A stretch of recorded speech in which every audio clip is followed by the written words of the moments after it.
তাহলে পঞ্চমীর দিন সূর্যাস্তের পর 5:17 শুরু করবেন মায়ের বোধন। এই দিন শুধু মায়ের বোধনটুকুই হবে। এবারে বলি 2024 সালের ষষ্ঠী। 2024 সালের ষষ্ঠী পড়েছে 9 অক্টোবর 1431 বঙ্গাব্দের 22 আশ্বিন বুধবার। কিন্তু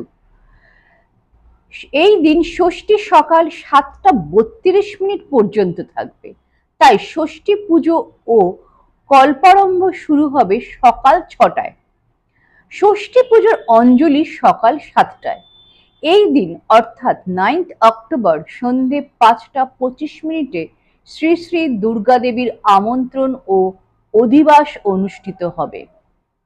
এবারে বলবো 2024 সালের সপ্তমী পড়েছে কবে। সপ্তমী পড়েছে 10 অক্টোবর 1431 বঙ্গাব্দে